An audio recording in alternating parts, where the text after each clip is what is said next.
ராதே கிருஷ்ணா. கங்கா மாதாவிற்கு வந்தனங்கள், ஹிமாலய பர்வதராஜனுக்கு வந்தனங்கள். இன்றைய அன்பிற்கும் அருளுக்கும் ஆசீர்வாதத்திற்கும் வந்தனங்கள். மகோன்னதமான பாரத மாதாவிற்கு வந்தனங்கள். அதிவிசேஷமான கங்கா மாதாவிற்கு வந்தனங்கள். அலகநந்தா மாதாவிற்கு வந்தனங்கள். ஸ்கந்தனுக்கு வந்தனங்கள். நாரத மகரிஷிக்கு வந்தனங்கள். அற்புதமான தர்மநேத்திரராஜனுக்கு வந்தனங்கள். உத்பாலக மகரிஷிக்கு வந்தனங்கள். சத்யசந்தராஜனுக்கு வந்தனங்கள். மகாதேவிக்கு வந்தனங்கள். அழகான ஸ்கந்த புராணம், கேதார கண்டம், ஸ்ரீக்ஷேத்திர மாஹாத்மியம், கோலாசுரன் சத்யசந்தன் அவர்களுடைய யுத்தம்.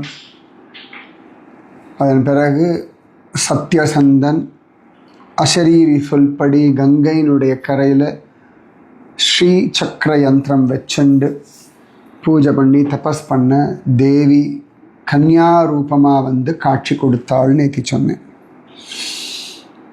ரொம்ப அழகப்போ நிறைய அம்பாள் தாயார் இவர்களுடைய அழகான ரூபத்தை நான் சொல்லிட்டு இருந்தேன். நிறைய ஊர்கள், அதில் முக்கியமாக தூத்துக்குடி பாகம் பிரியாள், அவளை சொல்ல விட்டுவிட்டேன். ரொம்ப அழகாக இருக்கும். அதுவும் இந்த பூப்பாவாடை பூச்சட்டையெல்லாம் போட்டுப்பா சில காலங்களில், சில உற்சவ சமயத்தில் ரொம்ப அழகாக இருப்பாள். ஒவ்வொரு ஊர்லேயும் அம்பாளும் தாயாரும் அவ்வளவு அழகு. எதை சொல்கிறது எதை விடுறது, அத்தனை அழகு. இதோ நாளைக்கு என்னுடைய செல்ல குஞ்சு ஆண்டாளை போய் பார்க்க போகிறேன். ஆண்டாளுடைய அலங்காரம், அவளுக்கு போடுற பூமாலைகள், அவள் கட்டிக்கிற வஸ்திரம், அதுவும் ஆண்டாள் நீராட்டத்தின் பொழுது அவள் உடுத்திக்கிற அந்த வெண்பட்டு, நிஜமாவே அற்புதமான விஷயங்கள் இதெல்லாம். அப்போ அந்த தேவியை பார்க்குறான், அழகா ஸ்தோத்திரம் பண்ணுறான் சத்யசந்த ராஜா. தேவி ரொம்ப சந்தோஷப்படுறா. உத்பாலக உவாச்ச இதி ஸ்துதா மகாதேவி சத்யசந்தேன தீமதா பிரசன்னா சா அப்ரவீத் வாக்கியம் ராஜானாம் சத்யகேதுஜம். ரொம்ப பிரசன்னமானாள் தேவி. சத்யகேது ராஜனை பார்த்து, சத்யகேதுனுடைய பிள்ளை சத்யகேதுஜம் அப்படின்றார். இப்போ ராமானுஜம் அப்படின்ற மாதிரி சத்யகேதுஜம், சத்யகேதுவினுடைய பிள்ளையான அனுஜம்னா தம்பி. இங்கே அஜன் சொல்லுவோம் தெரியுமா, அஜம் அப்படின்னு சொல்லுவோம்.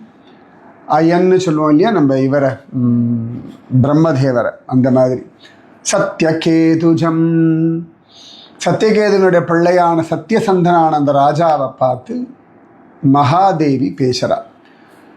தேவ்யுவாச்ச, அதாவது தேவி உவாச்ச ரெண்டு சேரும் பொழுது தேவ்யுவாச்ச ஜஹித்வம் தம் மகாதுஷ்டம் ராஜன் கோலாசுரம் சுப யாவத்தவத்தஸ் தவஸ்தஸ்தசம்க்ஷிப்தம் க்ஷிரக்காயாத் பதிஷ்யதி. ரொம்ப அழகா தேவி ராஜா பார்த்து சொல்றா. தாவத் ஸ்ரீ சம்யகம் க்ஷேத்ரம் பவிஷ்யதி சுபுண்யதம் சர்வ பாபஹரம் பூப மிருதானாம் முக்திதாயகம். அஸ்மின் யஸ்தீர்த்தராஜே து கரிஷ்யதி மதர்ச்சனம் அச்சிராத் ச மகாராஜ மத்துல்யோ பவதி பிரபு. ரொம்ப அழகா தேவி சொல்றா. ஆனந்தமாக பார்த்துட்டு, ஏ ராஜா, போய் இந்த கோலாசுரனை உன் கைகளாலேயே வதம் பண்ணு. அவன் தலையை அவன் உடம்புலேருந்து பிச்சு எடுத்துடு அப்படின்னு சொல்கிறான். இந்த இவனுடைய தலை எங்கெல்லாம் போய் விழறது, அவனுடைய தலை விழுந்து உடம்பெல்லாம் விழறது இல்லையா, அந்த விழற இடமே மகோன்னதமான ஸ்தலமாயிடும். அதுவே ஸ்ரீக்ஷேத்திரம் ஆயிடும். ஏன்னா நீ ஜெயிக்கிற இல்லையா, தாவத்து ஸ்ரீ சம்யகம் க்ஷேத்திரம்.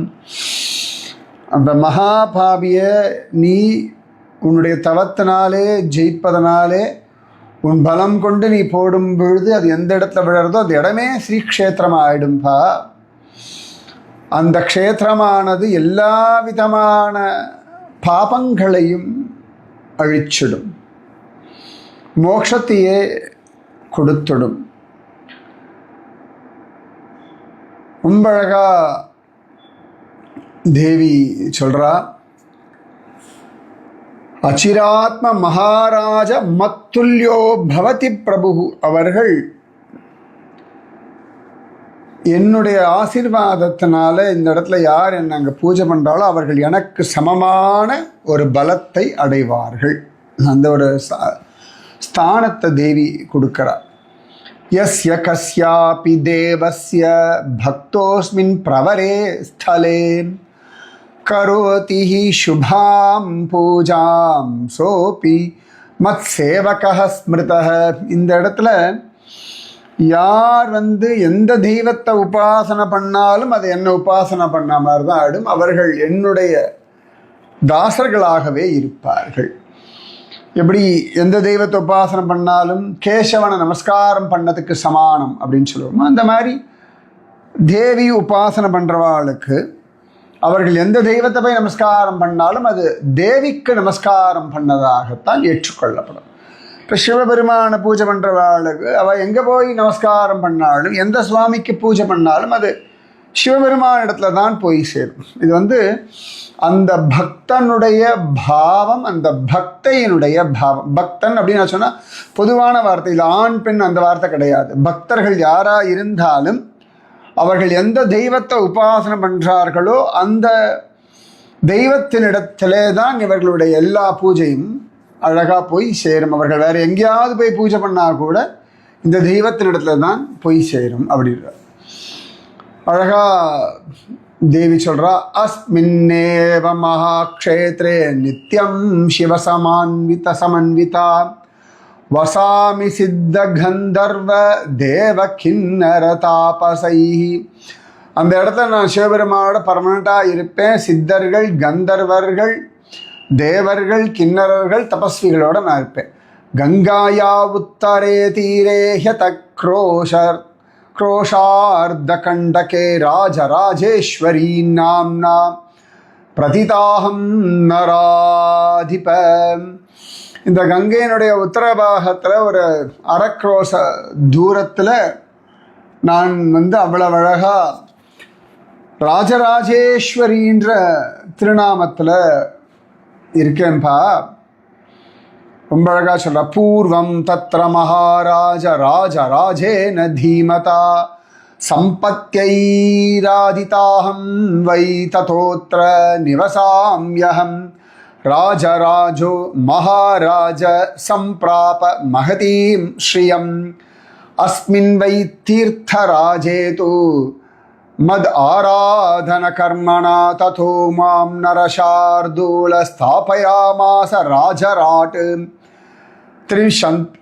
त्रिंशत् कोटि स्वर्णस्य स्तण्डिलस्योपरि ध्रुवं ततो मे नाम विख्यातं राजराजेश्वरीति वै इदं स्तोत्रं त्वयाख्यातं पठिष्यन्ति मदालयेन् ते वै मम महाराज भक्तानां भक्तनायकाः यं यं चिन्तयते कामं तं तं प्राप्नोति साधकः गच्छ शीघ्रं महाराज कोलासुरवधाय च त्वत्तुल्यो नास्ति त्रैलोक्ये मम भक्तो नराधिप.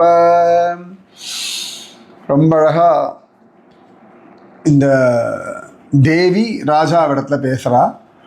இந்த கங்கையினுடைய உத்தரபாகத்தில் அரக்ரோச தூரத்தில் ஒரு இடம் இருக்குது. அந்த இடத்துக்கு பேர் ராஜராஜேஸ்வரின்னு பேர்.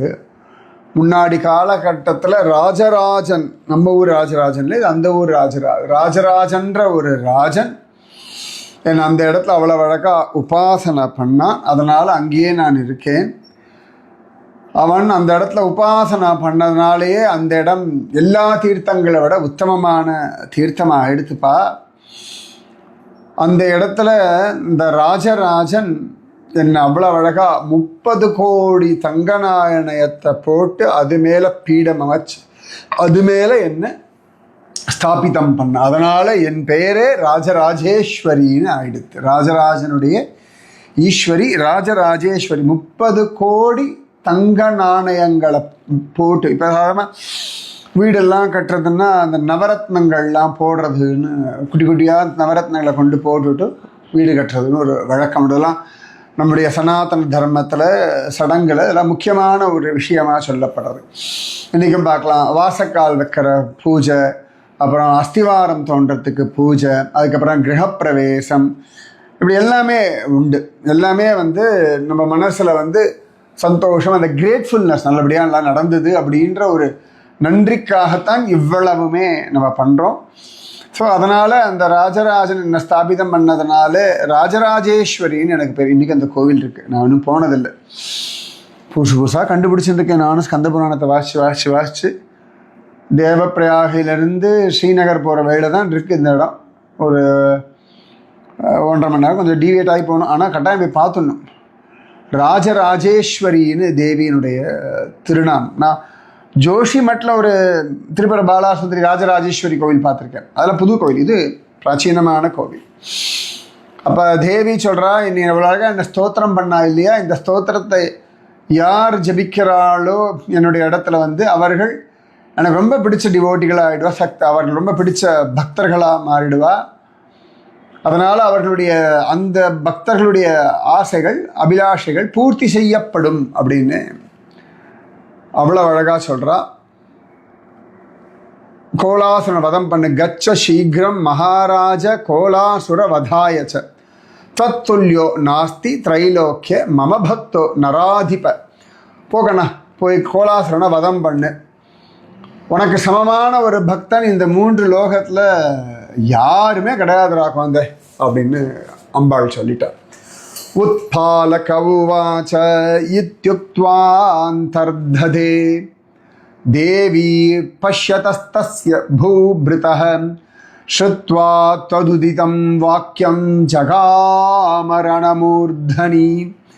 அப்படி சொன்னால் தேவி அவன் கண்ணெதிர்க்கவே அந்தர்ததம் ஆயிட்டா. அவன் பார்த்துட்டு இருக்கும் பொழுதே மறைஞ்சு போயிட்டா. அவள் சொன்ன வாக்கியப்படி இவன் உடனே சண்டை போடலான்னு கிளம்புறான். கோலாசுரனோட சண்டை போடலான்னு சத்யசந்தராஜன் போகிறான். ஆஜகாமத்தோபி கோலரூபி மகாசுரः விதாரயன் மஹீம் பாதைர் கஜயன் நிவமேகராடு. ஜம்முன்னு போகிறான்.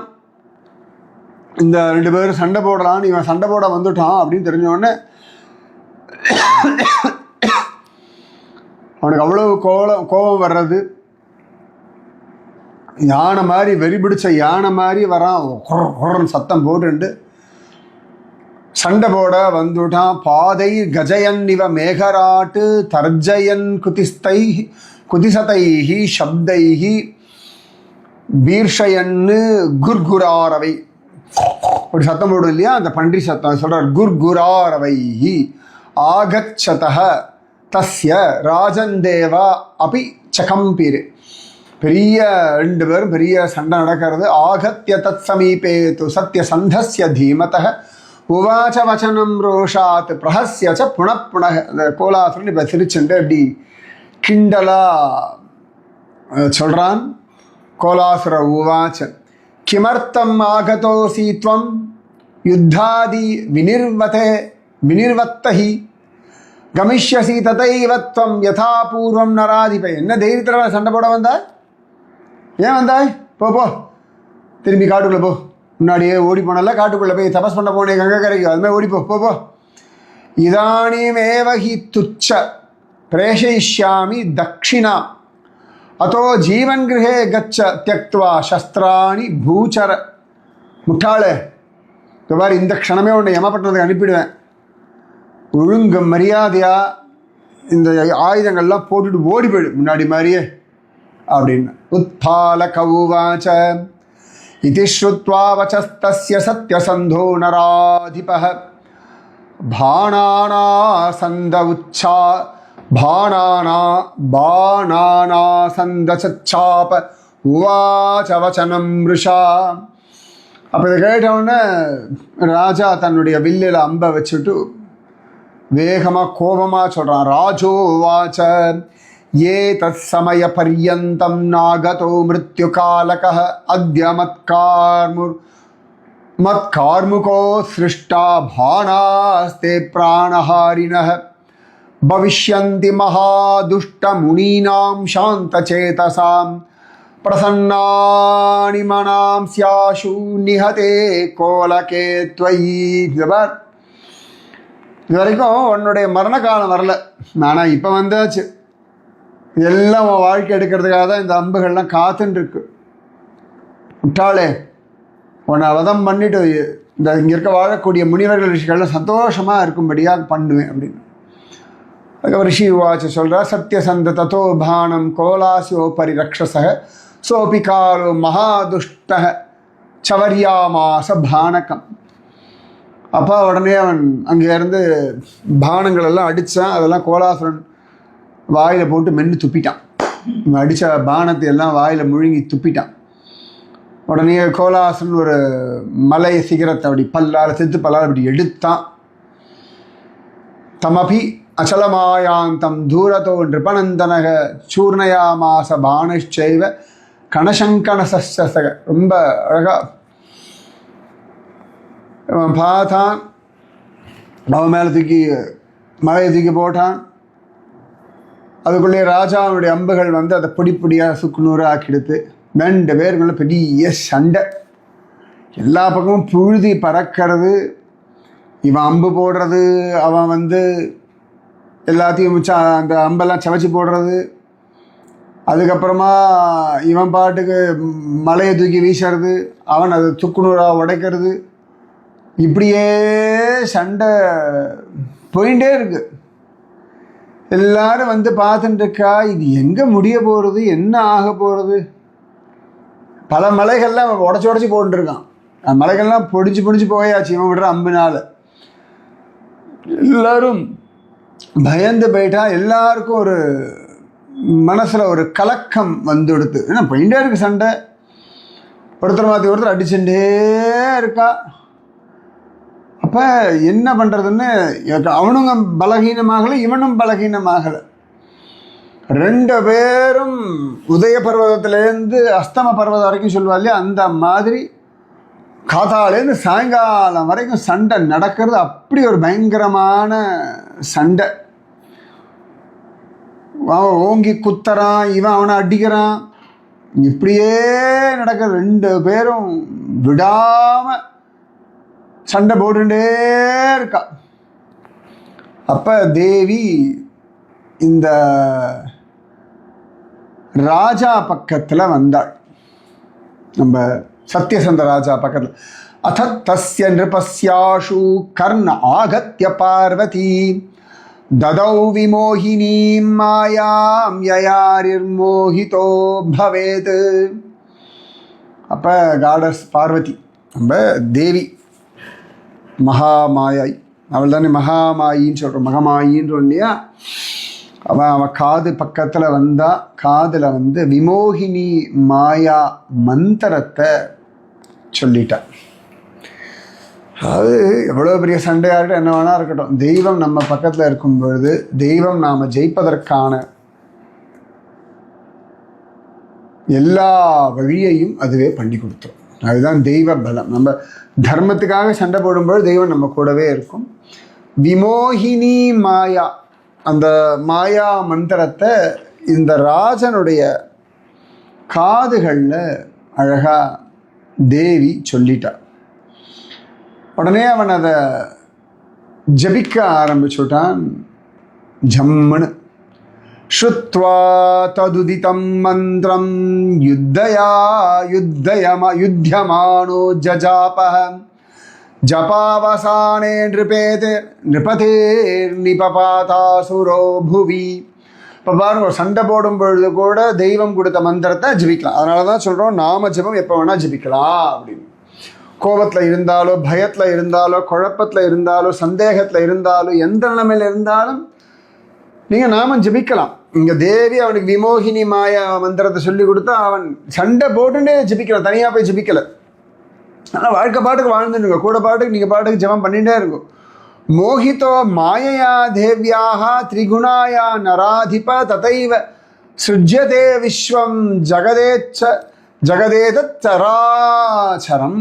அப்போ இந்த பலத்தில் அவ்வளவு அழகா இந்த இவன் மயங்கி போயிட்டான். அவனுக்கு ஒன்றுமே புரியலை என்ன. அதாவது அது வரைக்கும் அவனுக்கு ஒரு தன்னை பற்றி ஒரு பலம் இருந்தது, சத்தியாசனை பற்றி தெரிஞ்சது, எப்படி அடிக்கணும், எப்படி தப்பிச்சுக்கணும் எல்லாம் அவனுக்கு தெரிஞ்சது. ஆனால் இப்போ என்ன ஆச்சுன்னா, இந்த தேவியினுடைய மாயையை ஜெயிக்கக்கூடிய பலம் இந்த கோலாசுரனுக்கு இல்லைன்னா தேவியோட அனுகிரகம் அவனுக்கு இல்லை.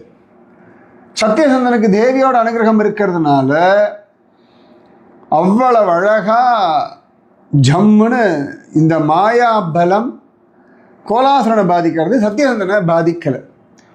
மோகிதோ மாயையா தேவியாக திரிகுணாயா நராதிப பால்யதே சாத்தியதே பூப தயைவ ஹி ந சம்சயக சிருஷ்டிம் கர்த்தும் பிரவருத்தாகி யதா பவதி நிர்குண. அவளே தான் சிருஷ்டி சம்ஹாரம் பண்றா. ஜாயதே ஹி ததா சைவ பிரகிருதி பரமேஸ்வரி ஸ்வயமேவ மகாதேவி பூத்வா புருஷநாமிகா லோக புத்தௌ மகாதேவி வர்த்ததே ஸ்திரீ கலேவரா சைவமாயா பரம் பிரம்ம பிரசூதேஹி குணத்ரயம் ததா ரஜோகுணாத் பிரம்மா சத்வாதி விஷ்ணு அஜாயத. இந்த தேவியினுடைய மாயை ஜெயிக்கக்கூடிய சக்தி யாருக்கு இருக்கு? அவளே ஒரு சக்தியாக வரும்போது அவளே புருஷனாக மாறிடுறா, அவளே பெண்ணாகவும் இருக்கா. இந்த தேவியினுடைய மாயை முக்குணங்களாக பிரியறது. அதில் அவ்வளவு அழகாக ரஜோகுணத்திலிருந்து பிரம்மதேவனும் சத்வகுணத்திலேருந்து விஷ்ணுவும் ஆவிர்பவிச்சார்கள். நான் ஆரம்பத்திலே சொன்னேன், இப்போ தேவி உபாசகர்களுக்கு தேவி கிட்ட தான் எல்லாம் வந்தது, விஷ்ணு உபாசகர்கள் விஷ்ணு கிட்ட எல்லாம் வந்தது, சிவ உபாசகர்கள் சிவன் கிட்ட எல்லாம் வந்தது, ஸ்கந்த உபாசகர்கள் ஸ்கந்தன் கிட்ட எல்லாம் வந்தது. அவளுடைய அப்பா அம்மா அவரவர்கள் கொண்டாடக்கூடிய விஷயங்கள் அவரவர்களுக்கு வசதி, அவ்வளோதான். இதில் யாருது வசதி அப்படின்னா, நீங்கள் பக்தி பண்ணி உங்கள் தெய்வத்தினுடைய அனுபவத்தை, அந்த உங்கள் தெய்வம் சொல்கிற வார்த்தை தெய்வத்தினுடைய அனுபவத்தை நீங்கள் வாங்கிட்டா போதும், அவ்வளோதான். இது மற்றவர்களை விட உயர்ந்ததா தாழ்ந்ததான்னு யோசிக்கிறதுக்கு என்ன அவசியம் இருக்குது? உங்கள் தட்டில் சாப்பாடு இருக்குது, உங்கள் வயிற்றில் பசி இருக்குது, உங்கள் கையில் எடுத்து நீங்கள் உங்கள் வாயில் போட்டு மென்று சாப்பிட்றது, உங்களுக்கு சக்தி கிடைக்கிறது, இதுதானே முக்கியம். இப்போ எல்லாரும் பசிக்கு தான் சாப்பிட்றோம். சிங்கமும் சாப்பிட்றது, மானும் சாப்பிட்றது. அதே காட்டில் சிங்கம் பச்சை மாமிசத்தை சாப்பிட்றது, மானு பசும் புல்லை சாப்பிட்றது. அதுக்கு அதனுடைய வயிற்றுக்கு அதனுடைய உடல் அமைப்புக்கு அப்படிப்பட்ட இது வாழ்க்கை. இதனுடைய வயிறு, இதனுடைய உடல் அமைப்பு, இதனுடைய வாழ்க்கை இப்படி. மானுக்கு நல்ல பசும்புல்லை பார்த்தா வால் ஆட்டிட்டு சந்தோஷமாக சாப்பிடும், அவ்வளோ அழகாக சாப்பிடும். அதே நரியெல்லாம் பார்க்கணும், இந்த தாய் நரி போய் எங்கேருந்தாவது எலி மொசல் இதை முயல்லாம் பிடிச்சி கொண்டு வந்து குட்டி நரிகளுக்கு கொடுக்கும், அதுகளெல்லாம் ஜம்முன்னு சாப்பிட்டுட்டு இருக்கும். அதே மீன் கொத்தி சில பறவைகள்லாம் பார்க்கணும், போய் மீனை பிடிச்சி கொண்டு வந்து குட்டி கொடுக்கும், அது குட்டியே இவ்வளோ தான் இருக்கும், அதுக்கு ஒரு குஞ்சு மீனை கொண்டு வந்து அது அப்படியே உசுரோட முழுங்கும். இப்போ மிருகங்களாவது கடித்து சவச்சி சாப்பிட்றதுன்னலாம், இந்த பறவைகள்லாம் கடிக்கிறதே அவ்வளோ சொங்கி முழுங்கும். அதுவும் இந்த செம்போத்து பறவை, அப்புறம் செக்ரட்டரி பேர்டுன்னு சொல்லுவாள். செக்ரட்டரி பேர்டு வேறு, செம்போத்து வேறு. அதெல்லாம் பாம்பை தான் சாப்பிடும். அந்த தன்னுடைய குட்டிகளுக்கு ஒரு அடி நீளமுள்ள பாம்பெல்லாம் கொண்டு கொடுக்கும், அது இத்தினூன்னு இருக்கும். அந்த ஒரு ஜா நீளமுள்ள பாம்பை சுகமாக முழுங்கும் அந்த குட்டி. அது அது முழுங்கிறதுக்கு அவ்வளோ ஸ்ட்ரெயினாக இருக்கும், ஆனால் ஜாலியாக முழுங்கும். ஏன்னா அதனுடைய ஸ்வபாவம் அவ்வளோ. அதுக்கு அதான் ஆகாரம், அதனுடைய டைஜஸ்டிவ் கெப்பாசிட்டி அப்படி இருக்கு.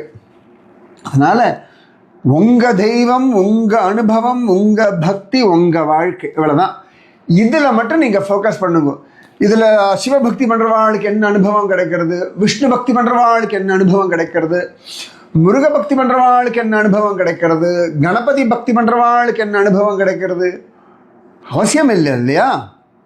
இப்போ நான் சில சமயங்கள் எனக்கு ஊட்டி கொடைக்கானலில் சிஷ்யாலாம் உண்டு. அப்போல்லாம் கேட்பேன், என்ன குருஜி மலை மலையாக போகிறீங்க, நம்ம மலைக்கு வரமாட்டிங்களே அப்படின்வா.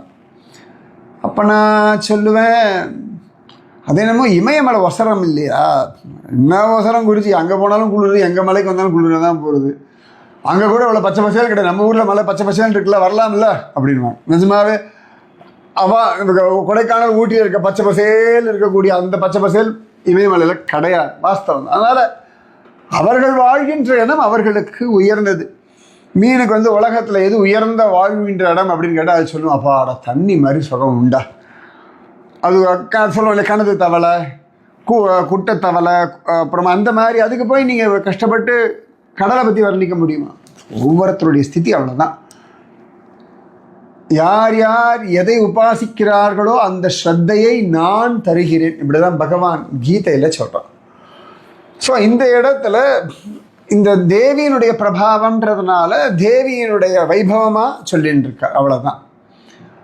அப்போ அழகாக சொல்கிறார், தயைவ மோஹிதோ ஜந்து தாம் நவேதி ஹி தத்வதः சகோலோ மிருதகல்பஸ்து பபூவ சஹசா ததா அத ராஜா சத்யசந்தः खड्गमुत्थाप्य சத்வரம் சிரச்சேததேனைவ ரக்ஷச கோலரூபிணः.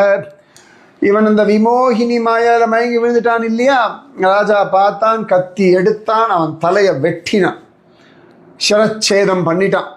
திவிதுந்துபயோ நேதுஹு ஹர்ஷிதா த்ரிதிவிகௌசஹ வபுஹு புண்யா வாயவஸ்ச சரிதோ மார்ககாஸ்ததः சாதுவாதோ பபூவாத நன்றுதச்சாப்சரோ கணாஹ மனாஸ்யாசன் பிரசன்னானி சர்வேஷாம் நிஹதே அசுரே. இந்த அசுரனை அவன் இப்படி வதம் பண்ண உடனேயே தேவர்கள்லாம் ஆடுறார்கள், பாடுறார்கள், துந்துபி வாத்தியங்கள்லாம் முழங்கிறது, ஜோர் ஜோர் அப்படின்னு எல்லாரும் கொண்டாடுறா. சத்யசந்தன் அந்த ராஜா அந்த உடம்பு எடுத்தான், கோலாசன். அத ராஜா சத்யசந்தக சிரக்காயான் ரிதஸ்யஹி அஸ்தாபியாம் தோலயித்வா து சஞ்சிக்ஷேப பிருதக் பிருதக் शिरस्तु पतितं तस्य नैऋत्यां योजने ततः तद्वपुः पूर्वभागे तु योजनानां त्रये अपतत् तदेव मानं क्षेत्रस्य बभूव परितो वृषं चतुर्योजनविस्तीर्णं तिर्यग्वै योजनत्रयं अध्यापितन्महाराज नामस्य शिरस प्रभो कोलासुरमिति ख्यातं वर्तते धर्मनेत्रभोः तत्रापि तत्काय देशे पर्वतकोलनामकः एतयोरन्तरेयस्तु மிருதசிவபுரே வசேத். இந்த கோலாசுரனுடைய தலையை தூக்கி போட்டான், அவனுடைய உடம்பை தூக்கி போட்டான், அது ரெண்டு பேர் விழுந்தது. கோலாசுரனோடது கிட்டத்தட்ட அவன் தலை மட்டுமே ஒரு யோசனை தூரம் 8 மைல் தூரம் இருந்தது. 8 மைல் தூரத்தை போய் விழுந்தது. அதுக்கப்புறம் உடம்பு தூக்கி போட்டான், அது 4 யோசனை தூரத்துக்கு இருந்தது. அவன் தலை விழுந்த இடம்தான் கோலாசுர் அப்படின்னு சொல்கிறான். அந்த இடத்துக்கு பேரே கோலாசுர். இது எனக்கு தெரிஞ்சு இன்னைக்கு பார்த்தோம்னா ஸ்ரீநகர் தாண்டி போகும்பொழுது தாரி தேவின்னு ஒருத்தி உண்டு. தேவப்பிரயாகை, கீர்த்திநகர், ஸ்ரீநகர், தாரி தேவி, ருத்ரப்பிரயாகை, இப்படி தான் போகும். அந்த தாரி தேவியினுடைய போஸ்டல் கோடு காளியாசுர் அப்படின்னு இருக்கும். நான் என்னோட ஊர் பேர் எப்படி காளியாசுர் இருக்குன்னு, என்னுடைய அபிப்பிராயம் இந்த கோலாசுர்ன்ற பேர் தான் காலப்போக்கத்தில் அப்படியே காலப்போக்கில் காளியாசுர்னு ஆயிருக்கணும். ஏன்னா இது எல்லாமே ஸ்ரீநகர் பக்கத்தில் தான் இருக்குது. காளியாசுர் அப்படின்னு தான் இன்றைக்கி பேர் இருக்குது. அதனால் இந்த கோலாசுர்னு இவா சொல்கிற இடம் காளியாசுரா தான் இருக்கணுன்றது என்னோட அபிப்பிராயம். தேடின்னு இருக்காங்க உள்ளூரில் போய் அங்கே இருக்கக்கூடிய பூஜாரிகள், பண்டிதர்கள் தெரியும். அத்தனை சிரேஷ்டம். அதன் பிறகு இவனுடைய சரீரம் விழுந்த இடம் சிவபுரம் அப்படின்னு பேர். அதெல்லாம் ஸ்ரீநகர் பக்கத்தில் இருக்கக்கூடிய சிவபுரம், காளியாசுர் शिवपुरम् इति ते कथिता देव श्रीक्षेत्रस्य ஜனிஷுபா நாமோத்பத்திச்ச தஸ்யைவ கதிதா ஹி தவாக்ரதः புண்ணியம் பவித்ரமாயுஷ்யம் புத்ரீயம் தனதான்யதம் அதப்பரம் மகாபாக கிமன்யத் ஸ்ரோதுமிச்சசி. ரொம்ப புண்ணியமான ஒரு கதை இதுப்பா. எல்லாத்தையும் ஸ்ரீக்ஷேத்திரம் எப்படி வந்தது எல்லாம் சொல்லிட்டேன் நான். வேற என்ன நீ கேட்கணும்னு ஆசைப்படுறாய்? யாரெல்லாம் இந்த அழகான இந்த இடத்துல வசிக்கிறாளோ, இந்த விஷயத்தை வாசிக்கிறாளோ, அவர் எல்லாருக்கும் தேவியினுடைய அனுகிரகத்தினால எல்லா விதமான ஐஸ்வர்யங்கள் ஆனந்தங்கள் எல்லாம் கிடைக்கும். அவ்வளவு சிரேஷ்டமான ஒரு விஷயம் இந்த ஸ்ரீக்ஷேத்திர மகிமை அப்படின்னு சொல்லி உத்பாலக மகர்ஷி சொல்றார். யோவை நரோ நரவரோ புவி க்ஷேத்திர ராஜஸ்யோத்பத்தி வைபவம் இதம் சுனுயாத் படேத்யஹ. ஸோ தேவதேவ வனிதா கட்டாட்ச ஜாத ஹர்ஷாதி ஹர்ஷ நிருப சம்ஹதி சேவிதாங்கிரிஹி. அதாவது யார் இந்த கதையெல்லாம் கேட்குறாளோ, யார் இதை பற்றி வாசிக்கிறாளோ, அவர்கள் இந்த இடத்தினுடைய எல்லா விதமான அனுகிரகத்தை வாங்கிப்பா, தேவியினுடைய ஆசீர்வாதத்தை வாங்கிப்பா. உலக வாழ்க்கையில் எல்லா விதமான அனுபவங்களும் அவளுக்கு கிடைக்கும். தேவ தேவ வனிதா கட்டாட்ச ஜாத ஹர்ஷாதி ஹர்ஷ நிருப சம்ஹதி சேவிதாங்கிரிஹி. உலகத்தில் கூடிய மிகப்பெரிய ராஜாக்கள்லாம் கூட இந்த கதையை கேட்குறவா திருவடியில் விழுந்து சேவிப்பாளாம். அப்படி ஒரு வைபவத்தை உத்பாலக மகர்ஷி ஸ்ரீக்ஷேத்திர மகாத்மியமாக சொல்லியிருக்கார். இப்படியாக சத்யசந்தன் அவன் கோலாசுரனோட பண்ண யுத்தம், தேவி அவனுக்கு சொல்லிக் கொடுத்த சத்யசந்தராக விமோகினி மாயா விஷயம், கோலாசுரன் இவன் வதம் பண்ண விஷயம், கோலாசுரன் தலையும் உடம்பும் விழுந்த விஷயம், இந்த கேட்கிறவர்கள் சொல்கிறவர்கள் படிக்கிறவர்கள் எல்லாருக்கும் கிடைக்கக்கூடிய பாக்கியம், இது எல்லாத்தையும் உத்பாலக மகர்ஷி தர்மநேத்திரராஜனுக்கு சொன்னார். இப்படியாக இது ஸ்ரீஸ்காந்தே கேதாரகண்டே ஸ்ரீக்ஷேத்திர மகாத்மியே கோலாசுர வதோ நாம அஷ்டசப்ததி உத்தர சததமோத்தியாய. இப்படியாக இது கேதாரகண்டத்தில் ஜோரான இந்த 180வது அத்தியாயம் பூர்த்தி.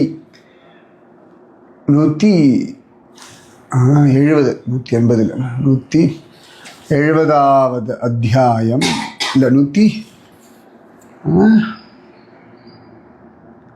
178. ஆமாம், 178வது அத்தியாயம் சம்பூர்ணம். மீதி விஷயம் நாளைக்கு சாயங்காலம் 3:15 4:15 ஆண்டாளுடைய திருவடி வாரத்தில் திருவாடி பூரத்து உற்சவத்தில் ஆண்டாள் நாச்சியார் கோவில் வாசலில் உபன்யாசம் இருக்குது. எங்கும் திருவருள் தலைப்பில் கட்டாயம் எல்லாரும் வாங்கோ, கூடியிருந்து குளிர்வோம். ராதே கிருஷ்ணா.